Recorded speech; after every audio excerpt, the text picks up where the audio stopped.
खुलुमबाय रायजोफोर दा जोङो थांगासिनो दङ सोमदोन ब्र'जों आंजोंहाय गसाइगावआव दा गसाइगावआव मा मोनो आलु मोनो ना लामबेरा मोनो ना खाख्लौ मोनो ना जोगोनार मोनो नायनोसै खाख्लौ खुमब्रा नागिरबा बायहैनोसै आरोना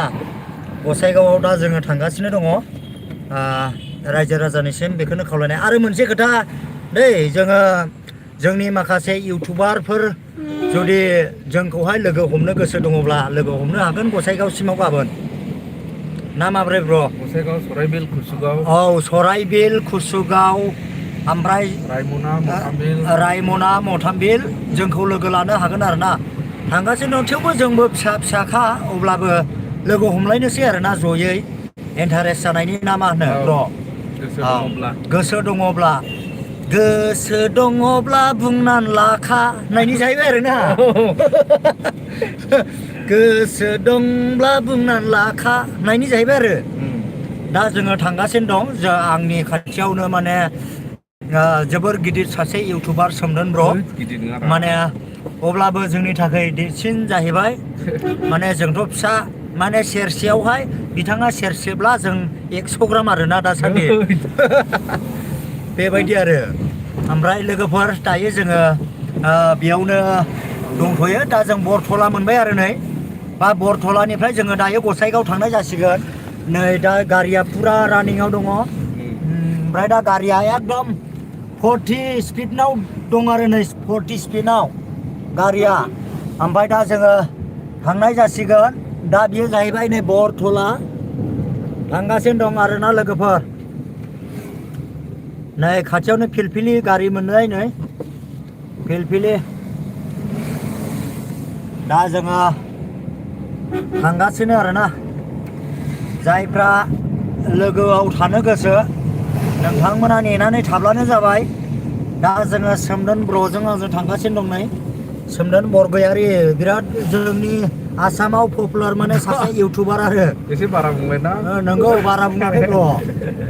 माने आंथ' जोबोद मोजां मोनो रायजो राजाफ्रा मोजां मोनो ना मोना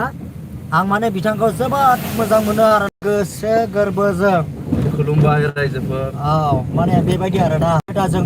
मोनसे खामानि माने मोनसे जायगायावहाय माने ओरैबायदि लकेसनखौहाय मोजां होननानै जोंनो खोन्थाहरदों माने जोङो बे जायगायाव थांगोन आरो माने रावबो नुफेरि जायगा ना ओरैबायदि नाया बामिफ्रा माने सेरसे 1.5 केजि ओरैबायदि ना बामि मोनो आरो दा नायनि बेसेबांसिम बे जायगायावहाय ना बामि मोनो जों बेवहाय नायगोन आरो ओमफ्राय दा थांगासिनो दङ नै दायो बरथला मोनबाय दायो ओमफ्राय दाथ' टाइमाबो बेयावनो 6टा जाखानोसै नै जों एसे लाइट सुनांसिगोन आरोना बै खासिक'ट्राफोरनिफ्रायनो ओमफ्राय दा खयथासिमाव मोनहैयो गसाइगावसिमाव नायनोसै बेनिफ्राय खय घन्टा लायो दिनै कुसुगावआवनो थागोन ने ब्र' आस्सा माने जों दिनै कुसुगावआवनो थागोन आरो लोगोफोर ओमफ्राय गाबोन जोङो गसाइगाव बारनोसै गसाइगाव सराइबिल मथामबिल औ ओमफ्राय रायमनावबो बारगोन ने ब्र' आस्सा ओमफ्राय बे रायमनावहाय मा बुस्थु नुयोब्रा ब्र' बेखौ आंबो फार्स्ट टाइम एबा मा नुगोन आस्सा एबा मा नुयो औ बेखौहाय गाबोन एक्सप्लर खालामनो नाजानायसै नुनायखौ ओमफ्राय माखासे जोंखौ रायनाय जोंनि लोगोफ्रा बिसोरो माखासे आनएक्सप्लर्ड जायगा माने रावबो थांफेरनि जायगा नुफेरनि जायगाफोराव बेरायहोनो टारगेट लादों बिथांमोना दा गाबोन समासो खोन्थासिगोन मा बेरायहोनो हायो एबा हाया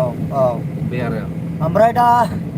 लोगोसे जोङो खोनानो मोन्दों बेवहाय लामा खान्दाय राजाबो नुगोन होननानैहाय नुनो हागौ औ लामा खान्दाय राजा आरोना ओमफ्राय दा जों बेखौनो नायनोसै दा जोंनि पार्टनारफ्रा बबेयाव जोंखौ रिसिभ खालामो दा थांनोसैल' जोङो कुसुगावसिम थांग्रोनोसै दा ने आस्सा अब्ला नै जोङो अभार ब्रिज मोनबाय आरोना फ्लाइअभार नै बरथलानि नै बियो लोगोफोर बरथला आरो नै बेवहाय मोनसे इन्जयमेन्ट ओमफ्राय बेबायदिनो जोङो थांगासिनो दङ ओमफ्राय लोगोसे गाबोन नुलांनो मोनगोन रायमनायाव आंथ' थांफेरनाय जायाखै दा आङो रायमनाया माबायदि जायगा आङो नोंथांमोननोबो जायगाखौ देखायगोन सोरबाया जोंनि जायगायाव नुफेराखैबो जानो हागौ ओमफ्राय दा जोङो रायमनासिम थांगोन आरो गाबोनसिमावहाय ओमफ्राय दा लोगोसे दा गोबां जायगाफ्रावहाय जोङो गिदिंगोन गाबोननि दिनावनो माने 6टा 7टासो जोङो गिदिंगोन आरोना ओमफ्राय दा जोंनि माखासे लोगोफ्रा जों हांख्राय हरनाय जादोंमोन ओमफ्राय दा माखासेया गुबुन माने अपारेसनाव दं जाहैबाय ओमफ्राय दा सहैथ'ला दा जों नै माथो बेवहाय अखा हादोंमोन हाब अखाया नै लोगोफोर बेयावनो सापागुरियाव गैया ओमफ्राय दा बरथलानिफ्राय नै होख्लायबाय आरोना अखाया नै हख्लायगासिनो आरो नै बेबायदि दा जाय बिथांमोना नायाखै अननानै प्लिज नायदो बे लाइभमाखौ जों बबेसिमाव थांगासिनो दङ दा जोङो 800 एल्ट'जों थांगासिनो दं गारियाबो जों माने दाम गैयि इउटुबारलाय ओंखायनो जोङो गारि दाम खमाखै सालायनांगौ जेरै मानसि ओरै गारि औ जेरै मानसि ओरै गारि आरोना जों स्करपिय' थार गाखोदों होननानै जों दुगा लाया नायनो हागोन नै 800 एल्ट' आरोना गालदेब एम्बु गारि दा जों बेखौनो थांगासिनो दं थेवबो जोंखौहाय लानानै थांगोन बे बिथाङा रायमनासिम बे 800 एल्ट'आनो जोंखौ रायमनासिम लांगोन आरो जेबो गिनांगौ गैया आरो माबा मोनसे जायोबाथ' मेकारानो गाखोफागासिनो दंखायो आंनो मेकारखाबो आरोना एलु इलायाव एकदम एक्सपार्टखा आरोना बबेबायदि थारा मा जानानै दं बेखौ आंनो एक्सपार्टखा ओमफ्रायथ' आङो लाइभखौ बारा गोबावथ' होनो गोसो गैया दा 6 मिनिट 53 सेकेन्ड जाबाय अब्ला मोनसे काजलगाव फ्लाइअभारसिम आङो देखायलांनो नाजागोन नै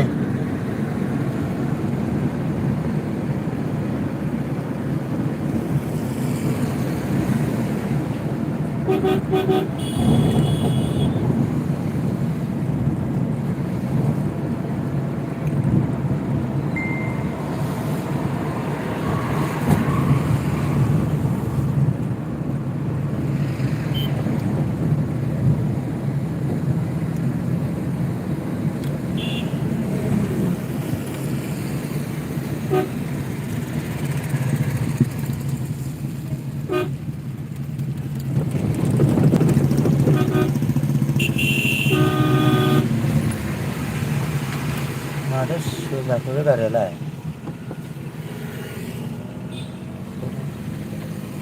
साइडजों सालायनो हाया बायदि साला मानो गेजेराव सालायखैलाय जानो एकदमबारे गेजेरावसो सालायना होदों दानो ओरै थांलायबाय औ दानो ओरै थांलायबायनाय नायलाय जोंनि सिगां मा टाइपनि बे गेस गारिया गेस टेंकिसो आरो गेस टेंकि लाग्रा माने ड्राइभारा एसे खर'आ माबा मोनसे साननाया सर्ट जादोंगोन बेस्रा जों बेखौबो बुंनो थांला दा बेनो आरो नै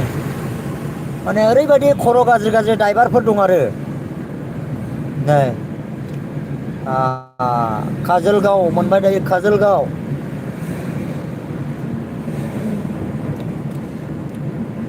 काजलगाव मोनबाय दायो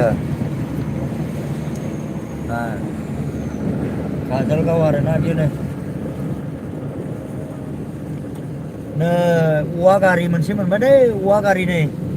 बिराद गोलाव औवा लाबोदों वेस्ट बेंगल लांगोन ना वेस्ट बेंगल काजलगाव मोनबाय नै बेनो काजलगावआ ओरैहाय मोनसे गिर्जा दं हनै ओमफ्राय नैबे काजलगाव आरोना नै बे काजलगाव बाजार स' लोगोफोर आङो असेयावनो लाइभखौ दोनथ'नाय जासिगोन लोगोफोर